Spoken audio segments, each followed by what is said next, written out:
कल से मीडिया के हजारों साइट्स में एक खबर को वायरल किया जा रहा है कि सुप्रीम कोर्ट ने पतंजलि को फटकार लगाई कि झूठा प्रोपेगंडा करोगे तो करोड़ों रुपए का जुर्माना लगेगा। हम सुप्रीम कोर्ट का, देश के कानून का, देश के संविधान का आदर करते हैं, लेकिन झूठा प्रोपेगंडा प्रचार हम नहीं कर रहे। डॉक्टरों के एक ऐसे गिरोह ने, एक ऐसे गैंग ने, एक ऐसी संस्था बना रखी है, वो प्रोपेगंडा करते रहते हैं योग के खिलाफ, आयुर्वेद के खिलाफ, नेचुरोपैथी के खिलाफ, अपने सनातन सांस्कृतिक मूल्यों के खिलाफ। और वो झूठा प्रोपेगंडा ये है कि सिंथेटिक वर्ल्ड में BP, sugar, thyroid, asthma, arthritis, ऐसा लियमा, autoimmune disease, liver, kidney failure, इनका कोई सॉल्यूशन नहीं है। आज मैं 3 तथ्यों के आधार पर यह बात कहना चाहता हूं। हर दिन मेरे पास में कम से कम सैकड़ों रियल वर्ल्ड एविडेंस होते हैं, जो यहां पर भी बैठे हैं। टाइप 1 डायबिटीज है, थायराइड है, बीपी है, सामान्य नॉर्मल शुगर है, मोटापा तो 8-8 दिन में लोगों का हम 12 से 15 किलो तक कम कर देते हैं। ये बहुत साधारण सी बात है।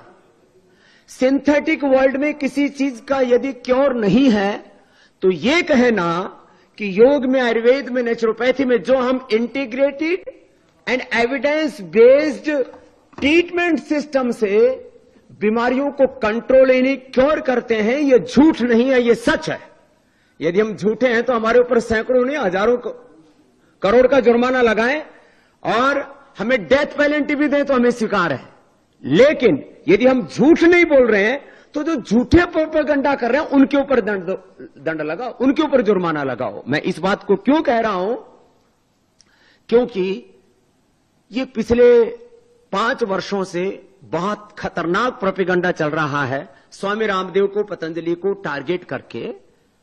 योग, आयुर्वेद, नेचुरोपैथी और महर्षि चरक, शिष्य, धन्वंतरि आदि ऋषियों के करोड़ों वर्षों पुरानी ज्ञान परंपरा को झुठलाने के लिए कि आयुर्वेद में कुछ नहीं रखा।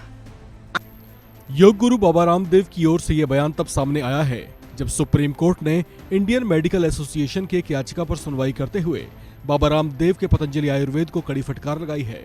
जस्टिस एहसानुद्दीन अमानुल्लाह और जस्टिस प्रशांत कुमार मिश्रा की बेंच ने सुनवाई करते हुए पतंजलि आयुर्वेद से कहा कि उन्हें प्रेस में एलोपैथिक दवाओं को लेकर कैजुअल स्टेटमेंट देने से बचना होगा। दरअसल आईएमए या इंडियन मेडिकल एसोसिएशन ने पतंजलि के कुछ विज्ञापनों पर आपत्ति जताई थी, जिसमें कथित तौर से कुछ बीमारियों को ठीक करने का दावा किया गया था।